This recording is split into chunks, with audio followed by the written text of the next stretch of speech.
अब आपको दिखाते हैं पहलगाम हमले का इंतकाम लेने के लिए आतंकियों का योगी मॉडल से कैसा किया जा रहा है इलाज। जिस तरह यूपी में योगी ने अपराधियों पर नकेल कसने के लिए उनके घरों को जमींदोज करने का फॉर्मूला अपनाया, वैसे ही पहलगाम के गुनहगारों के घर जमींदोज कर दिए गए। आज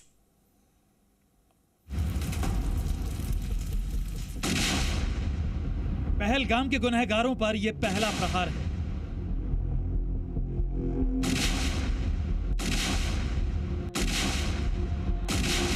बेगुनाहों का खून बहाने वालों पर बारूदी पलटवार, जिन्होंने देश भर के 27 घर उजाड़े, उनके ठिकाने भी तबाह हुए।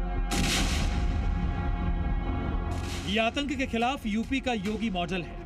जिस तरह यूपी के सीएम योगी आदित्यनाथ ने अपनी सरकार में अपराध पर लगाम लगाने के लिए अपराधियों के आशियानों को जमींदोज करने का फॉर्मूला शुरू किया, उसी तरह घाटी में दहशतगर्दों को सबक सिखाने के लिए आतंक की कमाई से बनाए गए उनके आशियाने तबाह कर दिए गए।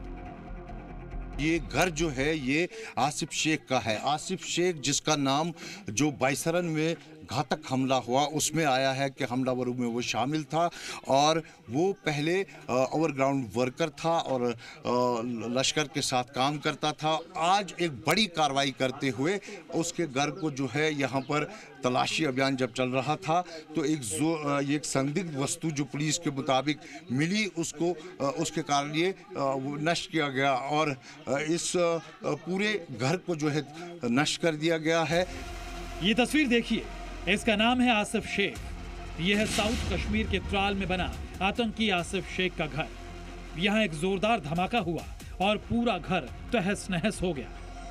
आप देख सकते हैं ये किचन है, इस वक्त यहाँ पर बिल्कुल तहस नहस कर दिया गया है। दरअसल जो इकोसिस्टम है मिलिटेंसी को ख़त्म करने का, उसके तहत जितने भी रिलेटेड लोग हैं उनको जो है मिलिटेंसी से टेररिज्म से रिलेटेड लोग हैं उनकी प्रॉपर्टी या तो सीज की जाती है, लेकिन जो एक्टिव है उनके साथ इस तरह का जो है कार्रवाई की जाती है। और इस वक्त हम किचन में हैं, आप देख सकते हैं कैसे क्षति पूरी तरह से इसको डिस्ट्रॉय किया गया है। जबकि बिजबहरा इलाके में उजड़ चुका ये घर आतंकी आदिल गौर का है। आदिल पर भी पहलगाम हमले में शामिल होने का आरोप है। हिंद की सेना ने उसके घर को भी आईईडी की मदद से मलबे में तब्दील कर दिया। केवल आसिफ शेख ही नहीं बल्कि आदिल गोरी जो बिजबहरा में रहने वाला है उसके घर को भी आज डिमोलिश किया गया है।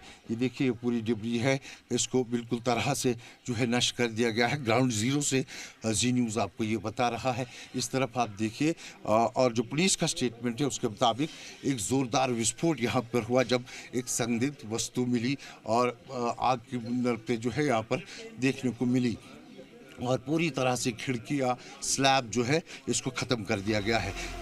अब इन दोनों आतंकियों के बारे में भी जान लीजिए जिन पर पहलगाम हमले में शामिल होने के आरोप है। आदिल गौर 2018 में पाकिस्तान गया। आदिल लश्कर तैयबा से जुड़ा है। पाकिस्तान में ही आतंकी ट्रेनिंग ली। 2024 में प्रशिक्षण लेकर भारत लौटा। जबकि आसिफ शेख कश्मीर का ही रहने वाला है और आसिफ का नाम कई आतंकी हमलों से जुड़ा है। मगर पहलगाम में हिंदुओं का नरसंहार करने वाले, दर्जनों घरों को उजाड़ने वाले इन आतंकियों के घर अब खंडहर में तब्दील हो चुके हैं। आदिल और आसिफ की तलाश में पहुंचे सुरक्षा बलों ने उनके घरों में आईईडी से ब्लास्ट कर पूरी तरह तबाह कर दिया। आग के शोलों में घिरे अपने आशियानों को देखकर इन आतंकियों और उनके आकाओं को यह समझ में आ गया होगा कि इस बार बदला बड़ा होगा, इतना बड़ा कि आतंकियों के आकाओं की रूह थर्रा उठेगी। कश्मीर के त्राल से खालिद हुसैन के साथ ब्यूरो रिपोर्ट, जी मीडिया।